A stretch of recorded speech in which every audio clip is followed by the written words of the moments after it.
Opa, mais um vídeo de react aqui, mais uma vez reagindo ao Bruno Bandeira, e você pode ver que eu já pesquisei aqui, por quê? Eu não tô pegando o pé do Bruno Bandeira, tá? Porque eu gravei um vídeo dele falando sobre o final do Neverland, e eu gostei do vídeo dele, embora eu tenha discordado de algumas coisas, mas ele é alguém muito lúcido, assim, ele consegue explicar bem em pouco tempo, né? O primeiro vídeo tinha 12 minutos, esse aqui tem 11, ó, quase 12 também, e ele explica muito bem o que ele quer dizer em pouco tempo, e ele gera debate, isso é legal. Um vídeo eu não preciso concordar com ele para o vídeo ser bom. Precisa gerar debate, ser interessante, e o Bruno é isso. E o Bruno é isso, ele é inteligente e consegue explicar o que ele tá sentindo, assim. E gera debate. E, basicamente, eu fiz um vídeo, né, dando minha opinião sobre o vídeo dele, quesito do final do Neverland, explicando o que eu acho. E agora é sobre a Emma, né? O que fez ela ser tão odiada. Isso aqui é fácil de saber, viu? Por quê? E pode perceber uma coisa. A maioria do pessoal que reclama da Emma não sabe nada de escrita. Eu não tô brincando não, velho. Eles falam... Tem gente que fala que a Emma é uma protagonista ruim. E tipo... Se a Emma se Neverland tivesse outro protagonista, Neverland ia ser muito pior. Inclusive a primeira parte você ama. O pessoal queria um protagonista mais sério, um protagonista mais cético, vamos assim dizer. Então eu te faço a pergunta, tá? Vamos lá. Isso é inválido, tá? Isso que eu vou fazer é inválido, que é você questionar o que a obra quer seta. Você questionar o que a obra seta, assim, do começo, a premissa. Não é bom você fazer isso, mas vamos lá. A Emma ser altruísta é ruim?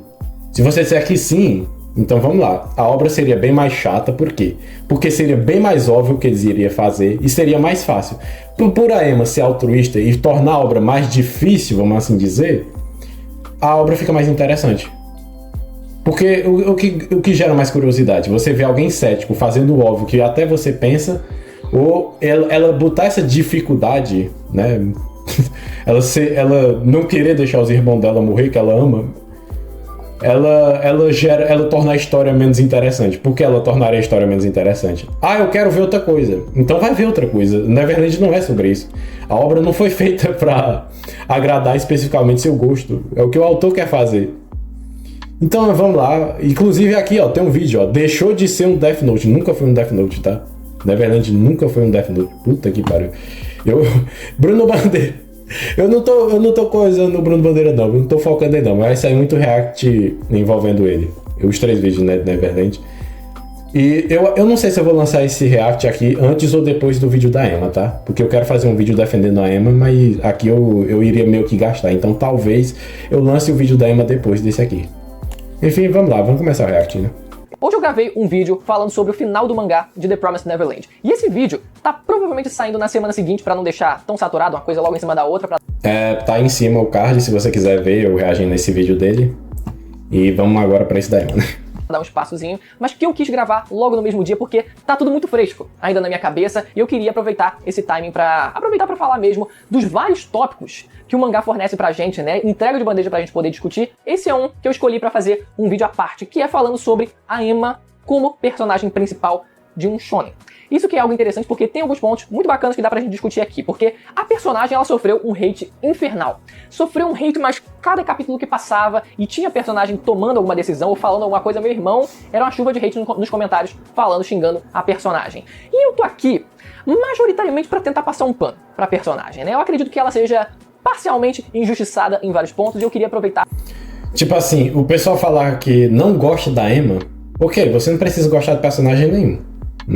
Inclusive pode ser o personagem mais bem escrito da ficção, considerado pela academia um marco histórico, mas você pode achar ele uma merda, não tem problema. Agora, você falar que ele é mal escrito, que ele é um protagonista ruim, aí você tá entrando no quesito mais técnico, então você precisa de coisa para sustentar ele sair do quesito técnico, né? Então vamos lá, a Emma ser uma protagonista, vamos ver se o Bruno Bandeira vai falar, né? Eu vou falando caso ele fale também. Pra defender um pouco ela. Porque justamente eu não quero gastar o que eu vou falar no vídeo da Emma aqui. Que é muita coisa, é muita coisa. Eu vou pegar do conceito até como ela é executada na obra, sabe? Eu quero fazer alguma coisa mais decente. Esse vídeo aqui. Alguns pontos são realmente válidos, mas eu vou tentar passar um pano aqui. Porque, primeiro, o que a gente tem é ela sendo uma personagem feminina. A personagem principal e sendo uma garota no mangá shonen. E isso, se não é a primeira vez que acontece, é uma das pouquíssimas vezes que isso acontece. Porque A Emma, eu acho que a última vez que teve uma protagonista feminina antes da Emma foi em 2008, que foi em Medaka Box, na Shonen Jump.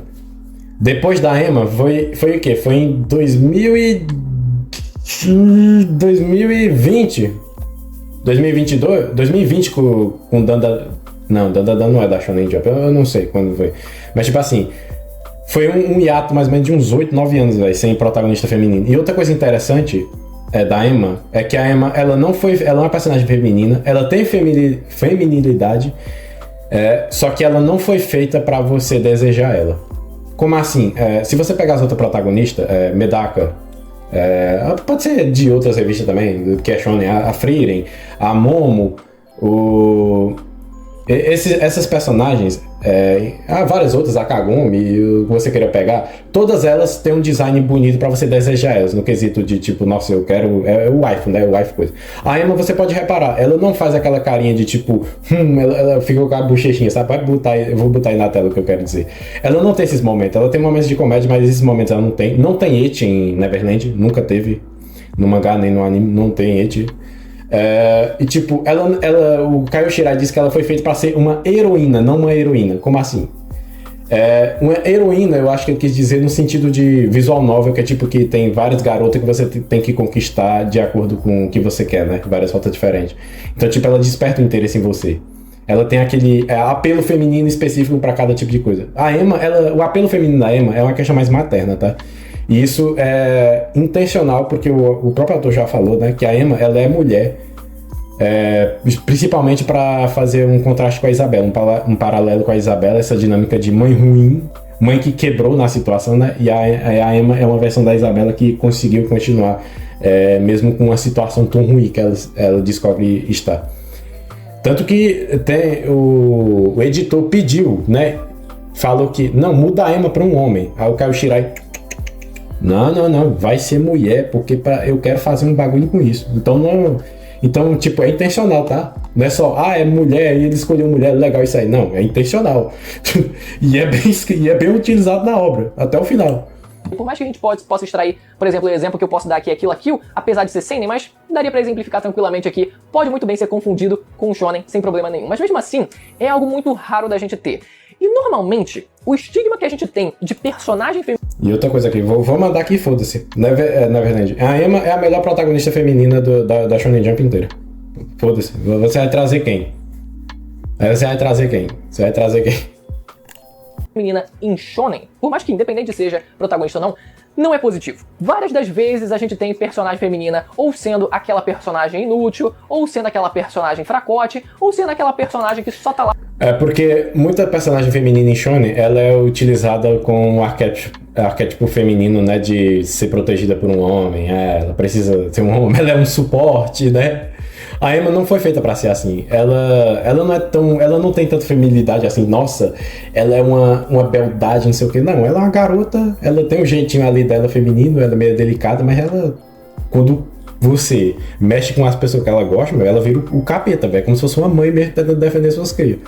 Tanto que, porra, tem umas caras dela que... Tem umas carinhas fofas dela, tem umas caras que ela faz que, mano, parece que você tranca o cu só de olhar.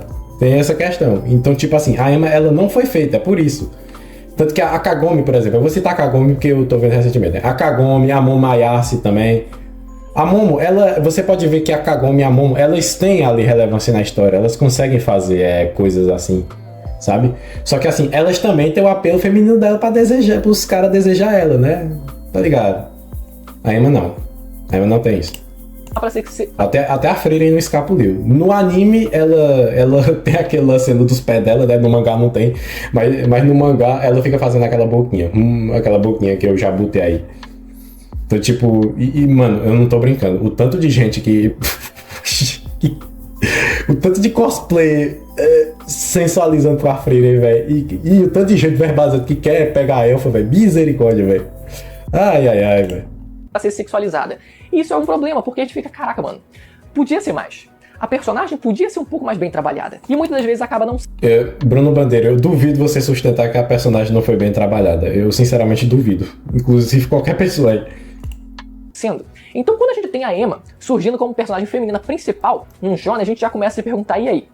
Qual vai ser a dessa personagem? Ela vai carregar esse estigma também ou vai ser algo diferente? No começo, pela minha perspectiva, pelo que eu vi das pessoas comentando no começo, quando o mangá, quando a história se popularizou, é que ela foi recebida de forma neutra. Não existiu esse julgamento logo de imediato em cima da personagem. Isso foi construído. Se for o público comum, aí fodeu. O público comum fodeu. Que eu te falei. Eu falei lá no outro vídeo do Bruno. O pessoal que gosta da primeira temporada de Neverland, eu tenho certeza que eles não entenderam. Eu tenho certeza que eles não entenderam a primeira temporada.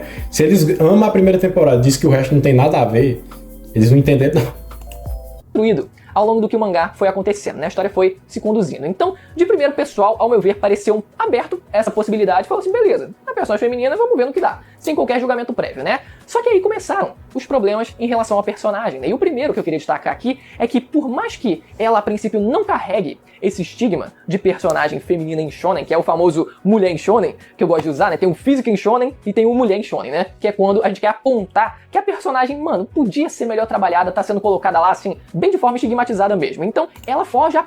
Você poderia me mostrar em que momentos ela faz isso? Eu adoraria, mano, porque, tipo assim, na primeira temporada, o pessoal acha que é o Norman, né? Nossa, velho, puta que pariu, velho.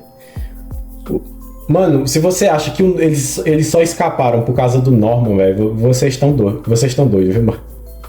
É a Emma que carrega a primeira temporada, tá? É a Emma que faz eles escapar. Tanto que o Norman, ele fala no episódio 2 que ele é um covarde. Ele queria escapar, deixar os irmãos lá, porque não era a melhor opção, porque tava com medo. E lá na frente, isso vai coisar. A Emma cala a boca de todo mundo. Não tem como você comentar contra ela lá na frente. Que ela fala... O pessoal, quando é pra matar os demônios, acho que ele vai trazer aí. Ele com certeza vai comentar disso. E tipo assim, na minha bolha, a recepção da Emma, no que eu vi, o pessoal tava de neutro pra meio que zoando, assim, só zoando, assim, zoeirinha de leve com ela. Nossa, protagonista de shonen e protagonista de seinen. Puta que pariu, viu? Eu não vou falar, não vou falar isso, não. Eu não vou falar o que eu vi uma certa pessoa aí falando. Desse estigma, mas ela não foge completamente, porque nas entrelinhas, ela ainda é rebaixada, pelo menos implicitamente, em relação aos outros dois principais. No anime, na primeira temporada, sim. A Emma tem coisas que ela participa bem mais do mangá, como a gente vê a questão psicológica dela também, e algumas coisas no mangá que quem fala é ela, no anime é o Norman. E tipo assim, alguns momentos, quadrinização assim, tem mais destaque pra Emma, sabe? Um momento assim mais dela. Enquanto no anime parece coisa. Eu prefiro o anime no quesito de emoção. Eu me emocionei mais com o anime. Mas o mangá é... Nossa, muito melhor. Muito. Nem a foto do anime... Até a foto do mangá dá uma surra na foto do anime, velho. Puta que pariu. Até uma foto. Porque, a princípio que a gente tem, olha só, os três personagens principais, a Emma, o Ray e o Norman, eles são os três tops da turma, todos os três conseguem gabaritar, mas mesmo assim, cada um deles tem a sua peculiaridade, né? A gente tem o Ray, se não me engano, que ele tem uma capacidade física um pouco melhor, o Norman, né, ele é um pouco mais inteligente e tal, e a gente tem a Emma. Muitas das vezes, quando a gente tem um diálogo entre os três, deles bolando algum plano, ou deles tendo que explicar alguma coisa pra gente, né, normalmente é a Emma que assume esse papel de perguntar o que tá acontecendo, No começo. Ao longo da obra, ela vai perguntando menos, porque ela vai amadurecendo, como eu falei. Você vê a primeira temporada, cortaram muito a questão psicológica deles. E ela realmente, no começo, ela é meio burrinha nesse sentido, né? Que tem vários tipos de inteligência. A não ser que você considere que QI, fator G, seja inteligência. Eu considero mais a teoria da inteligência múltiplas, né? Que cada um tem suas habilidades. Tipo, se você pegar o profile de cada um, a habilidade da Emma é ela aprender rápido. E ela aprende rápido. Você pode ver isso em vários momentos. A habilidade dela é aprender rápido e ser boa de salto, assim, ter noção assim, de espaço, de distância, essas coisas. Ela sabe utilizar o corpo dela. Ela não é um estrategista, ela sabe fazer estratégia. O pessoal que fala que a Emma é burra, puta que pariu, por não entender alguns planos do Norman, do Ray, e ainda mais em momento de comédia, que você vê que é de comédia, tanto que tá estilizado o jeito dela, né? Ela fica toda coisa tibizinha assim, sabe, reagindo. Então, mano... isso é triste, viu, velho? Porque o que eu tô falando, velho, é coisa básica de escrita, velho. É coisa básica, mas o pessoal não nota. Por quê? Porque o pessoal não olha o básico, ou o pessoal não quer se engajar com a obra. Como eu falei, pode ser que alguém que trabalha com escrita veja Neverland e ache ela uma personagem medíocre. Mas assim, pode ser que não esteja engajado com a obra. Tanto que o primeiro react que eu fiz, eu gaguejei todo, porque era a primeira vez também que eu tava fazendo, mas também porque eu não tenho muita coisa pra falar de Akame ga Kill, né, que vai estar o card aí em cima também, se você quiser ver, mas lá eu tô extremamente travado, tá? No segundo vídeo do Bruno Bandeira, que é sobre Neverland, minha obra favorita, porra, eu tô falando aqui igual a metralhadora, velho. E o vídeo dele é bom, tá? Esse vídeo também tá bom, porque tá dando pra discutir várias coisas. Tá? Qual é o plano, porque a gente, leitor, precisa ter a informação mastigada. Então, algum dos personagens precisa assumir essa função. Tá vendo? O Bruno tem noção, velho. Quando um personagem, ele explica o plano pra gente, a gente tem noção que ele é inteligente também, sabe? É por isso que no anime, quando o Norman fala as coisas que no mangá é a Emma, o pessoal bota o Norman, né? Mas o Norman, ele é realmente, assim, no quesito lógica, inteligência mais aceita assim entre o público. O Norman, ele é o mais inteligente de Gracefield, mas os maiores feitos do mangá são da Emma.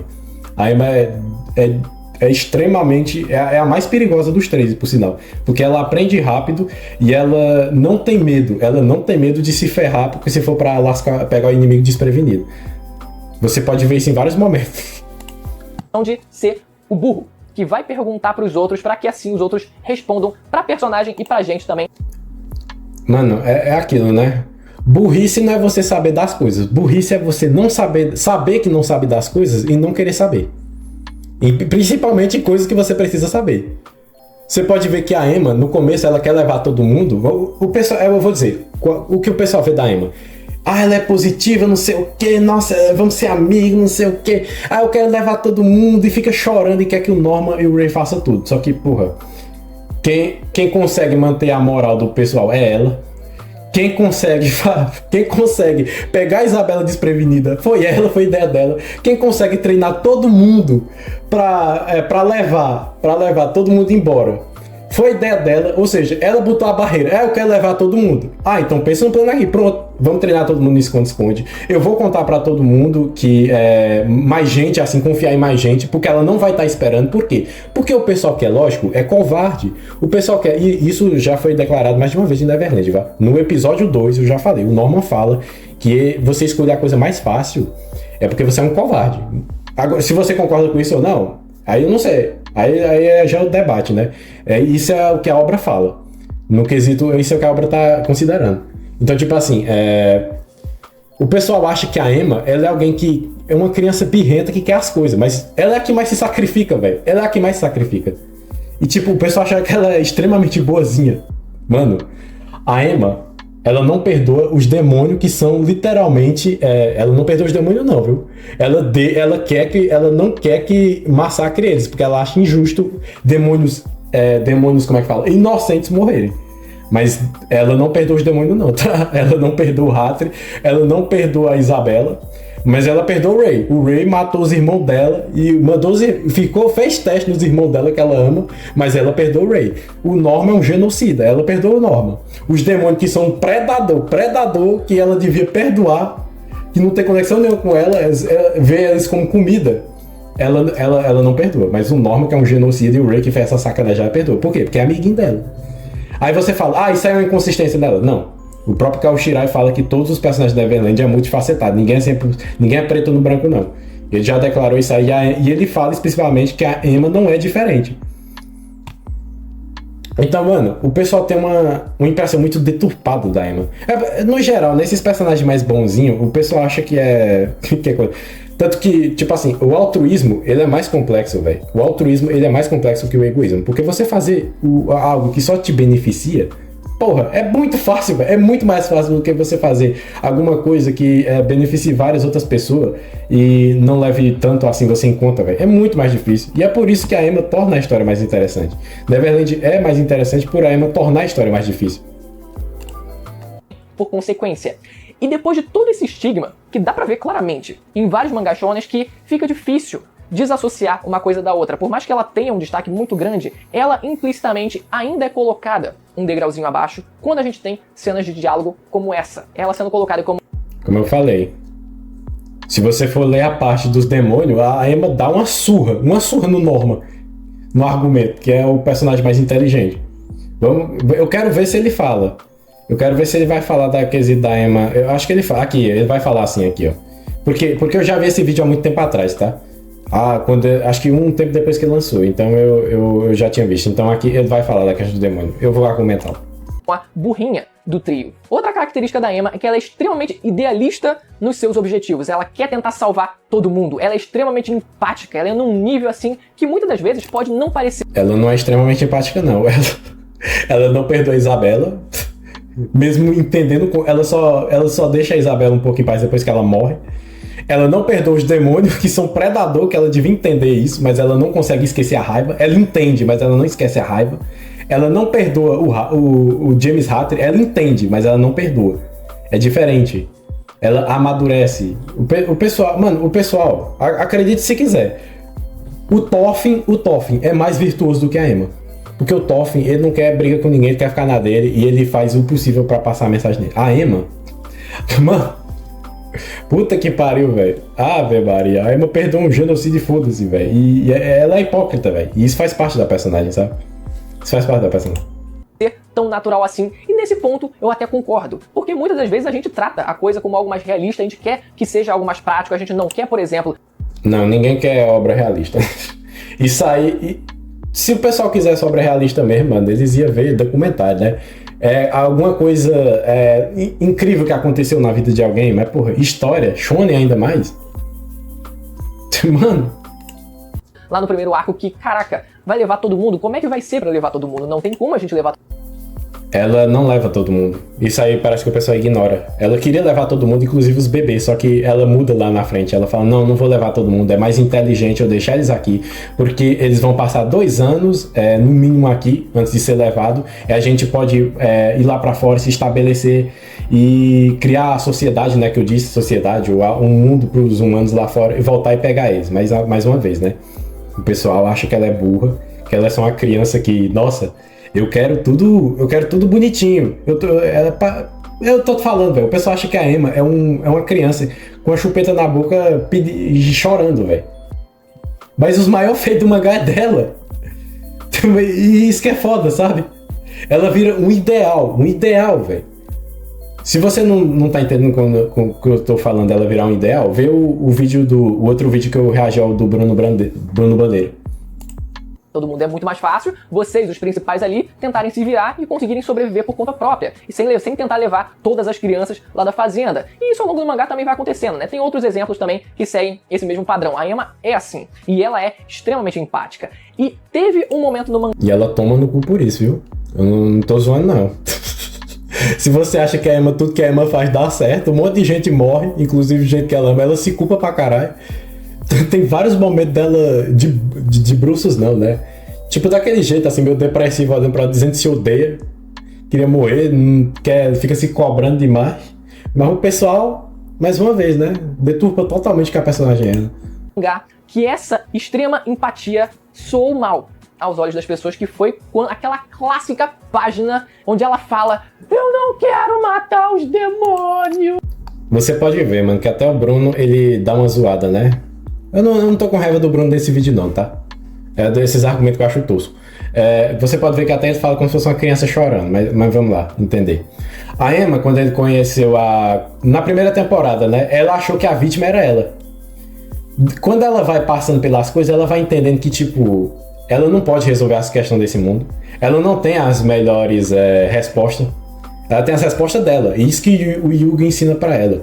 Você não pode tentar mudar o mundo inteiro. Você não vai conseguir mudar o mundo inteiro achando a melhor opção que vai agradar todo mundo. Isso não existe. Então, escolha seu ideal e siga ele, mesmo que não seja o melhor. Porque pelo menos você não vai se auto-sabotar, não, né? Se auto-enganar, vamos assim dizer. E tipo, quando ela fala isso aqui, o que o Norman queria fazer? Isso continua, tá? Isso além de ser uma dinâmica do próprio personagem do Norman, desde o começo, como eu falei, no episódio 2, o Norman fala, eu posso até dizer a cena, no episódio 2, quando o Ray pega lá eles conversando, que até o Norman fala questão lá, que o Ray fala pra Emma que lá fora provavelmente existe um mundo de demônio. Pode ir, no episódio 2 e ver essa cena. O Norman fala, quando eu descobri a verdade, eu queria fugir só nós 3. Não porque é o certo a se fazer, mas porque eu tenho medo de morrer. Ela é a única que pensa nos outros. E querendo ou não, pensar nos outros que a gente ama é o certo a se fazer. Mas eu sou tão covarde que eu tô justificando, entre aspas assim, utilizar eu tô usando minha inteligência para justificar a minha covardia. Tanto que o próprio Norman assume, eu quero matar os demônios porque eu tenho medo, eu quero viver nesse mundo, eu não quero arriscar o mais difícil, eu tenho medo. E a Emma não quer, porque o Norman ia matar um monte de inocente. A Emma, ela não perdoa os demônios em si, no geral, né? Mas ela não quer que demônio inocente, que ela entende lá no Sonjun na música. Quando ela tá com o Sonjun na música, e ela troca de cenário, né? Que o pessoal fala, né? A primeira temporada não tem nada a ver com a segunda parte, né? Com o resto da história. A primeira parte, que eles são mimados, aí eles vão para um mundo assim terrível, aí ela entende que ela tem que caçar, ela tem que comer. E o que os demônios usaram nos irmãos dela, assim, pra a Gupna, né? Aquela Plo, ela vai ter que usar também pra comer. Ela entende que ela não é vítima de porra nenhuma, velho. Ela é vítima do contexto dela, mas não do contexto geral. Ela é só mais um ser da natureza que precisa comer também e que tem predador. Isso é uma questão bonita. Pode reparar, o ser humano, ele é o único animal. Claro que em questão de consciência, ele é o único animal que ele não aceita de forma alguma que ele tem um predador. Ele é a maior praga do mundo. Isso que é engraçado, sabe?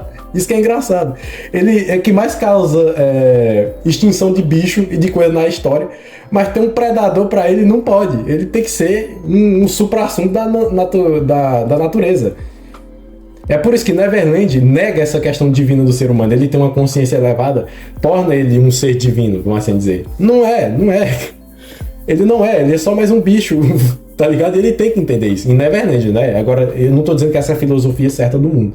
Tô dizendo que Neverland aborda dessa forma, pelo menos na minha interpretação, né? Então, quando ela aprende com Sonju que ela tem que comer também, e que ela é só mais uma coisa, ela enxerga nos demônios isso. E além disso, ela entende que os demônios também são manipulados. Os demônios são controlados pela comida, né? Os nobres controlam os demônios pela comida. Porque se eles não comer, eles vão voltar à bestialidade. Basicamente, se você se desprender da sociedade, você volta ao arcaico, né? Vamos assim dizer. Então, tipo, tem várias questões, velho, que o pessoal ignora. E outra coisa, a resposta que a Emma dá no Norman, né? O Norman fala, não, você não pode considerar a possibilidade... Por que você não quer fazer a coisa mais fácil? A Emma fala, porque eu não gosto disso. Eu quero tentar o que eu acho mais certo e eu vou me esforçar pra fazer o que é mais certo. E tipo, esse é o ideal da personagem. Você pode não gostar, mas dizer que isso é errado ou que isso é mal feito, não. Desde o começo tem isso. E isso torna a obra melhor. Isso que é engraçado. A primeira temporada que o pessoal ama só é boa porque a Emma é chata, vamos assim dizer. Ela não quer fazer o mais fácil. Isso que é engraçado, velho. E daí quando o pessoal vai questionar a Emma, todo mundo que tá a favor de matar os demônios, só a Emma é contra. Aí o pessoal fala, mas por que você não vai com Norman? Aí ela vira pra eles e fala, se eu fosse com Norman, vocês tudinho não estaria aqui. Vocês tudinho estaria lá pra morrer. Aí eles calam a boca, porque eles percebem que se eles fossem seguir o Norman desde o começo, eles tudinho não ia estar ali. O Ray ia estar morto também. Quem salvou o Ray foi a Emma, não foi o Norman. O Norman pergunta pra Emma, se tivesse um traidor, você ia deixar ele aqui? Eu queria levar. O Norman ia matar o Ray, velho. O Norman ia deixar lá e foda-se. A Emma que salva o Ray também, velho. E é por isso que o Ray, nesse momento, ele é o único a conversar com ela. E falar que, mesmo discordando dela, que ele não liga pros demônios, tem que matar tudo em mesmo e foda-se. Fala lá, vai falar pro Norman, não minta, não seja contra você. E nessa cena, inclusive, ela tem uma crise de identidade, né? Ela fala, porque eu... A Emma fala, porque todo mundo, é o que eu queria, né? Um mundo feliz, essas coisas, mas porque eu não quero massacrar os demônios? Porque eu tô sendo contra algo assim, eu me odeio por isso, mas eu me odeio por pensar assim, eu me odeio por sentir isso. Mas ela aprendeu com o Yugo, né? Que se esforça pra fazer o que você quer fazer. E o Norman, inclusive ela salva o Norman também, né? Nossa, velho, é tantas camadas que o pessoal ignora, velho. O Norman, desde o começo de Neverland, ele acha por ele ser o mais inteligente e ele prezar por fazer o mais fácil, ele tem aquela posição de Deus dele, né? Nossa, eu vou sacrificar. O Norman se sacrificou, o plano dele na primeira temporada não fez o pessoal ser salvo não, viu? Foi mais coisa da Emma do que do Norman. A primeira temporada, puta que pariu. Mas o pessoal é aquilo, velho. O pessoal subestima demais a Emma. Como eu falei, Neverland pra mim é a obra mais subestimada que eu tenho conhecimento, que eu tenho noção, assim, que eu consigo verbalizar o porquê é subestimada. E a Emma é a personagem mais subestimada também. A personagem é atacada pro lixo como... Diz que ela não é inteligente, diz que ela não é a protagonista boa pro que a obra é, que a obra precisa. E diz que, porra, ela não faz quase nada, sendo que os maiores feitos do mangá inteiro é dela. E ela tem um arco neutro, né? Ela se desenvolve, ela amadurece, mas tipo assim, ela tem um arco neutro no sentido... Ela influencia o mundo à volta dela. Porque ela é um ideal. Ela é mais um ideal do que necessariamente um personagem que precisa mudar pra provar alguma coisa. Chorando pra caraca, mano. Eu não tinha lido ainda aquela parte quando saiu aquele capítulo e postado. Sim, aqui ó. Eles estão apenas comendo, né? Mostra aqui, ó, o paralelo do ser humano com o demônio. Tá vendo? E aqui mostra quem? Olha quem tá aqui, olha quem tá aqui. Ela quando ela percebe isso lá atrás que ela percebe isso aqui, ó. Você pode ver lá que ela fazendo golpe no bicho que ela bateu. Ela vai fazer o quê? Morrer de fome? Por quê? Porque antes ela era uma criança mimada. Ela era uma criança mimada. Ela pode ser inteligente pra caralho, mas ela ainda é uma criança mimada. Lá no grupo do Face eu fiquei, caraca, mano, não tem como não dar uma zoada. Infelizmente não tem como. Aí depende, né? Aqui, o pessoal quer... Nossa senhora, não, o personagem tem que agir igual eu. O personagem tem que agir de acordo com o meu ideal. Porra, que isso, velho? Aí não. Ou você olhar pra aquilo e não achar graça. E não achar graça e não ficar com um pouco de raiva também. Aí você fala, mano... Só que depois que eu li o que tinha acontecido, eu entendi o lado da Emma. Só que a fala que foi dada à personagem é que fez parecer galhofa. É que fez parecer, mano, virar a mesa aqui, tá ligado? Aquele meme velho que o maluco vira a mesa assim. Foi essa impressão que a gente tem de imediato quando vê aquela cena. Se a cena tivesse sido construída de outra forma, onde ela... Outra forma? Ela primeiro explica ou fala de forma mais sutil o que ela quer na verdade... Véi, ela passou anos... Ela fazia expedições, né, com o Ray, descobrindo coisas lá no arco de Goldpowder antes de achar o Norman. Ela passou anos vendo os demônios e entendendo que eles também comem. E ela aprendeu isso desde o começo, né, que ela também precisa comer. Ela só é mais um animal que precisa sobreviver no mundo. Tudo está interligado. O Som Jun ensina a ela. O Som Jun tem um passado assim também, que ele descobre isso. E ela também, tipo assim, ela não pode mentir pra ela. Isso já foi... o Yugo fala isso pra ela, velho. Não esconda seus sentimentos. O Norman esconde. E esse é o confronto de ideais. O Norman tá escondendo os sentimentos dele. Ele tá seguindo a mesma coisa que ele fez na primeira temporada, que o pessoal, que os amigos dele, a Emma e o Ray, sabem que ele não queria fazer aquilo. Ele tava se forçando aquilo. Na segunda temporada ele faz a mesma coisa. O pessoal quer... velho, chega dessa parte. Soaria muito mais natural. Não soaria tão meme quanto foi essa página, né? Porque o argumento dela era o seguinte, olha, e a nossa amiga Mudika? Ela é um demônio também. Esse não é o argumento dela, né? Ela argumenta contra... Ela fala que moralmente é errado. Ela fala que o Norman é um covarde por fazer isso. Ela fala que ele tá se sacrificando de novo. Ela fala que, por ela ser mais madura... Ela fala, né, que o Norman tá esquecendo que ele não é especial por ele ser humano ou uma das vítimas. Porque os próprios demônios também são vítimas. Pô. Sacanagem, velho. Inclusive, eu. Se fosse eu tivesse lá, se fosse a favor da Emma ou contra a Emma, eu escolheria matar todo mundo mesmo. Porque eu não ligo. Eu sou alguém extremamente egoísta. Mas, porra. Eu amo a personagem. É a minha segunda personagem favorita hoje em dia. A gente vai exterminar esse demônio também que ajudou, salvou a nossa vida e que não come humanos. A gente vai também fazer isso com ela. É um argumento que ninguém tinha pensado ainda. Ninguém tinha levantado ainda essa questão. Esse é um dos argumentos, né? Não é todos, mas é um ponto válido também. Então, caraca, mano, é verdade. A nossa amiga ela vai morrer também, só por ser um demônio, mesmo ela sendo uma boa pessoa. E aí, como é que a gente faz? Outro exemplo também. Como é que fala? O autor falou, Neverland é sobre multifaceta. E os demônios também se encaixam nisso. Então, tipo, os humanos saem felizes. Feliz entre aspas, né? Que todo mundo se fode. Mas os humanos saem felizes e os demônios que se foda. Não foi essa a mensagem da obra. Tanto que até um vilão, né? Ele, quando o Numa, né?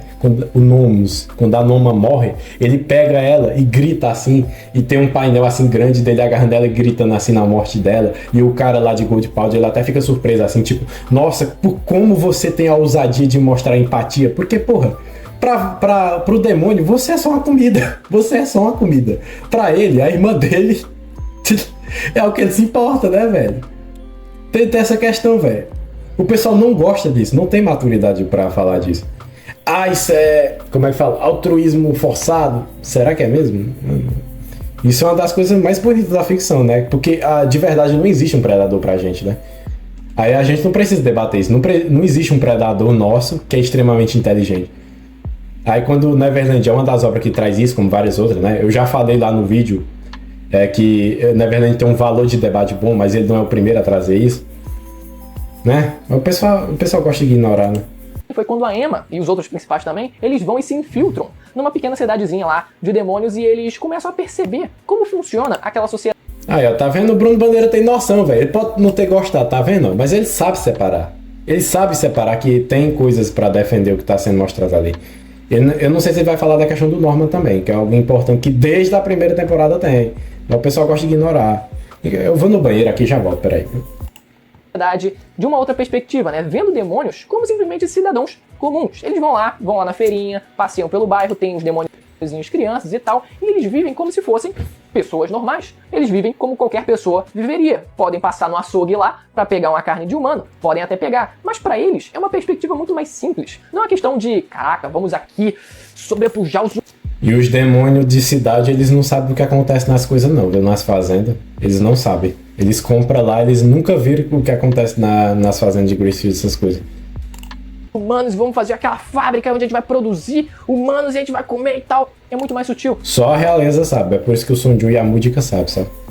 O Sonju e a música, eles fizeram se envolver ali com a realeza, e por isso eles sabem. Os demônios de cidade, porra, tá trabalhando que não condenado pra comprar comida pro filho, os pais não comer os próprios filhos, velho, pra não passar fome. É algo que a própria Emma, os próprios humanos, eles conseguem se identificar, e eles parcialmente se identificaram com isso. Eles falam, caraca, realmente, né? A gente viu as criancinhas lá, demônios passando, e são como se fossem crianças comuns. Então se ela tivesse levantado essas questões de uma forma um pouco mais natural... Como assim mais natural, velho? Mano, é uma experiência de vida dela, velho. Ela que interage com o Sonju e aprende que ela precisa caçar e comer também, ela só é mais um animal. Ela que vai interagir com os demônios e descobre, né, é salvo pela Múdica, vê a vida dos demônios lá, mudando, que eles também têm família, e se vê neles também, então, tipo, não é natural. Isso é o básico, velho, de psicologia, velho. Suas vivências mudam sua personalidade. Pô, como assim mais natural? Vamos ver se o Bruno Bandeira vai, Não viraria esse meme todo, porque a gente também, como leitor, ficaria, realmente, ela tem um ponto, vamos terminar todo mundo de fato? Ela tem mais de um ponto, né? Como eu falei. Eu queria que ele elaborasse mais isso aí, mas eu acho que, tipo, ele só ficou com a impressão errada ou tá diminuindo muito o que foi dito. Mas ok. Ou não, ou vamos pensar em algo que, mesmo que seja mais difícil de fazer, não vai pelo menos matar os nossos amigos, não vai, por exemplo, matar as criancinhas demônios que, a princípio, não fizeram nada, não têm culpa de nada. E isso, narrativamente, é bom, porque as coisas aconteceriam de forma muito mais fácil se eles seguissem o plano dos outros. E se a Emma... Bruno Bandeira é lúcido, caralho. Tá vendo? Tá vendo? O fácil é sem graça. A dor é interessante. Traz dificuldade para os problemas eles serem resolvidos, isso é algo bom, porque se torna um desafio muito maior para o autor conseguir resolver esses problemas, deixa a história, os desafios muito mais difíceis e a gente fica mais preso com isso ao mangá. Isso narrativamente funciona, porque a história é basicamente resolução de conflitos, e quanto mais conflito a história tem, mais interessante ela fica também. Minha bateria ela vai acabar daqui a pouco, antes de eu terminar esse vídeo. E a terceira coisa que eu queria falar é o final da história, onde a Emma ela se sacrifica na promessa que ela fez pro deus demônio lá, né, que a gente não sabe o nome até hoje, como se pronuncia aquela coisa, mas ela fez a nova promessa onde ela consegue salvar os humanos, consegue transportar os humanos pro mundo dos humanos e ela se sacrifica. Na verdade, ela continua viva, mas ela perde as memórias e é colocada num lugar completamente diferente da família dela, completamente afastada, onde ela a princípio nunca mais veria aquelas pessoas e nunca mais se lembraria. Ela continua sem se lembrar, mas ela reencontra o pessoal, né? O pessoal consegue encontrar ela, mas independente disso que eu comentei naquele outro vídeo que teve uma resolução um pouco, na verdade bastante complicada, e eu comentei. Eu falei da minha opinião, tá lá no vídeo, velho. Se ele falar alguma coisa aí do final, eu não vou falar de novo, vai ver lá o outro vídeo. Mais um motivo pra você ver o outro vídeo lá, viu? Vai ver lá e você vê o que eu falo do final. Naquele vídeo, Independente disso, ela realizou essa promessa, ela realmente se sacrificou, e isso faz parte, foi bom para a evolução da personagem, né? Concluiu, pelo menos nesse sentido, de uma forma positiva, porque a personagem desde então não queria perder ninguém, era aquele clássico idealismo de, olha, não podemos perder ninguém, eu vou conseguir fazer isso sem que a gente perca. Ela desde o começo, ela paga o preço por isso. Ela paga o preço por isso desde o começo, velho. Ela, quando ela sai pro mundo, né? Ela sai lá de Gracefield e fala, conseguimos aqui, agora eu tenho que ser alerta para não perder ninguém. Morre um monte de gente. Morre o pessoal que eles salvaram lá em Goldpald, morre e o Lucas tem que sacrificar para salvar ela. Tem uma chacina na na capital de demônios, inclusive vários inocentes morrem. Então, tipo, a Emma, ela nunca, na verdade já fala isso, você nunca vai conseguir fazer a melhor escolha. Mas siga ela porque pelo menos é o que você escolheu, não minta pra você mesmo. Nada. E isso foi amadurecendo ao longo da história, a personagem foi vendo pessoas morrerem ao longo da história, né? No começo a história, ela poupava a vida de um monte de gente, mas depois a própria história também foi amadurecendo. No começo da história, a Emma olhou pra Isabela, não levou em conta nada do contexto dela e tacou foda-se. Fica aí, filha da puta. Eu não tô nem aí se tu sofreu e não aguentou a pressão que eu senti. Ela só releva isso no final, quando ela revê a Isabela. Puta que pariu, velho. Pra tu ver, mano. Pra tu ver. A Emma ela não é boazinha como o pessoal acha, não. Nesse sentido, de realmente começar a matar personagens. E a partir desse ponto onde isso acontece, ela foi percebendo, caraca, mano, a gente também perdeu vidas. E no final, quando ela se vê nessa posição de, olha só, ou sou eu ou é a minha família, ela se entrega, ela se sacrifica em prol da família, por mais que a família fosse perder algo que ela não queria. Então isso foi algo que eu achei muito positivo para a evolução da personagem, né? Diferente do Ray, por exemplo, que ele tinha o conflito interno dele de, caraca, mano, eu sempre tô meio que na sombra ou do Norman ou da Emma, ele nunca muito se posiciona e tal. E isso, por exemplo, ficou O Ray? aberto, não foi concluído. E aí? Mas pelo menos a Emma...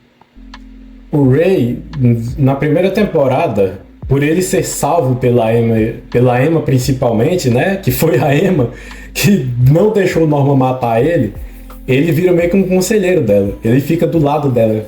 Tanto que quem fala com ela quando ela é a única, literalmente a única, que tá contra matar os demônios, o Ray é o único que vai lá conversar com ela e diz, vai falar pro Norman.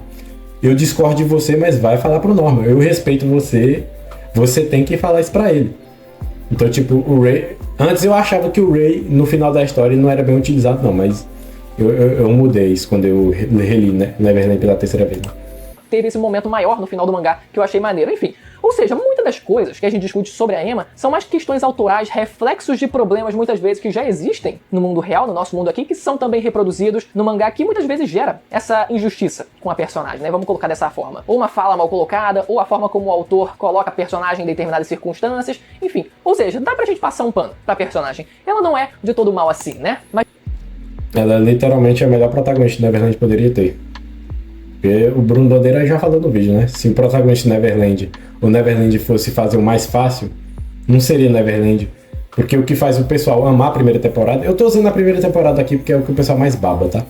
É a minha parte preferida também, mas o resto é incrível também. Diga nos comentários o que vocês acham sobre esse assunto antes que a bateria acabe. Se você não é inscrito, aproveita para se inscrever no canal para acompanhar os próximos vídeos e ativar o sininho também, para receber as notificações dos próximos vídeos. Gostei do vídeo, Bruno. Like também. Gerou debate, essas coisas. Eu vou ver esse vídeo também e refutar essa maldita coisa, né? Que fala que é parecido com Death Note. E tipo assim, o vídeo foi bom também, gerou debate, né? Pra mim o interessante é isso do vídeo, gerar debate. Eu não preciso concordar inteiramente com ele. Eu vi esse vídeo aqui, aí você vai lá ver. E tipo assim, sobre a Emma, velho, eu sinceramente acho que pouquíssimas pessoas têm noção sobre o que é a personagem, o que a personagem é, velho. Puta que pariu, velho. O pessoal cria uma... É porque esses personagens bonzinhos, o pessoal acha que eles não são complexos, eles não são bons e eles são extremamente previsíveis. Só que, porra, eu duvido, sinceramente eu duvido que o pessoal pensou que a Emma ia deixar as crianças menores lá, que ela mudou isso. Eu duvido. Os maiores plots da primeira temporada é da Emma. Norman, vamos falar para as crianças... vamos falar para as crianças menores que nós tá fazendo isso. Vamos pouquinho a pouquinho coisando eles. Vamos confiar nos nossos irmãos. A Mama Isabela não vai desconfiar disso. Bora coisar, né? Bora treinar as crianças no esconde-esconde. fingindo que tá brincando, mas tá treinando. O Ray fala isso? Fala, mas porra, se o Ray não falasse, né, também, isso é uma dinâmica dele, né, um traidor. Mas enfim, esse foi o vídeo, se gostou deixa o like, se não gostou deixa o dislike e fica em paz.